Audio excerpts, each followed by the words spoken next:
आपने कहा कि आत्मा की तरफ बढ़ने के लिए देह रूपी संसाधन का उपयोग करना होता है। ये हमारा चुनाव होता है। पर जो मन है उसको चुनाव की कोई पड़ी नहीं होती है, वो चुनाव से कोई मतलब रखता नहीं है, उल्टा परेशानी ही क्रिएट करता है। मतलब वैसे तो बेचैन रहेगा, और जब इसको बेचैनी हटाने की कोशिश की जाएगी तो और ज़्यादा परेशान करेगा। उस समय तो घोर विरोध करता है, जलन पैदा करता है, इस तरह की चीज़ें होती हैं। तो ये तो चुनाव के विपरीत ही जा रहा है। हम चाहकर चुनाव को फिर कैसे मजबूत बनाए? चुनाव के विपरीत क्यों जा रहा है? आप चुनाव कर रहे हैं बेचैनी के पक्ष में, विपरीत क्या है? बेचैनी के पक्ष पर अगर मैं किसी चीज़ को समझ रहा हूँ, अपने आप को सत्य की तरफ बढ़ने की कोशिश कर रहा हूँ, तो मन तो नहीं जाना चाहता है, मन तो बहुत विरोध ही करता है। अब मन नहीं, अभी हम बात कर रहे हैं अहम। आप हैं, जी। आप हैं। मन कह के ऐसा लग रहा है जैसे कोई बाहर वाला आके आपको पीड़ित कर रहा है। आप हैं, प्रकृति है, सत्य है।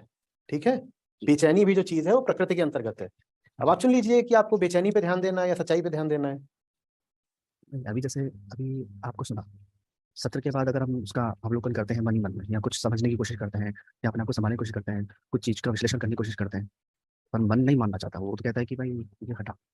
न मानना भी प्रकृति की चीज़ है। आप चुन लीजिए कि न मानने को चुनना है या मानने को चुनना है।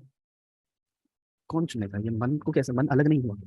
कोई है चुनने वाला ना, जो कि न मानने को चुन लेता है। वो तो वो मन ही करता है विरोध तो। अहम। अभी देखिए, आप चुन रहे हैं मेरी बात ना मानना। मैं कह रहा हूं मन हटाइए। अहम, अहम, आप। मन तो ऐसा लगता है कि आपने किसी धुंधलके की बात कर दी। अहम से कर्ता का बोध होता है, एजेंसी का। है ना? तो आप हैं।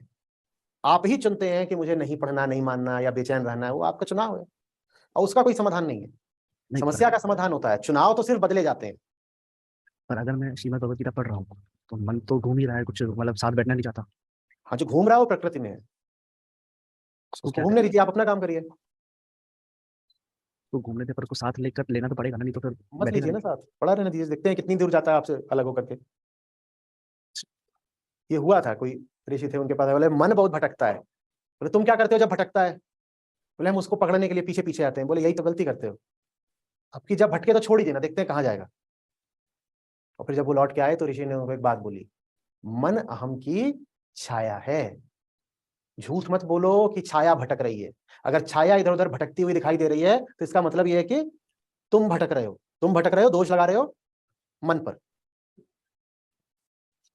पर अगर अब जैसे संत कबीर जी ने कहा है कि इस मन पे विश्वास तो बिल्कुल नहीं करना है कि तुम्हारी बात मानी जाएगा, ये तो प्रॉब्लम क्रिएट करेगा ही करेगा। अब जब हम मन की बात करेंगे तब आगे आपकी बात ले लेंगे। मैं मन की जगह प्रकृति कहना चाहता हूं।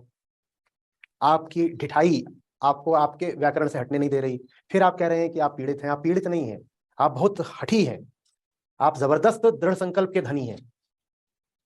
हम्म। आज इतनी देर तक बार बार मैं आपको 3 पर लाता रहा। आप उस 3 से कूद करके चौथा, पांचवा, 10वां खड़ा करना चाहते हैं। या आप अपनी ढिठाई देख रहे हैं?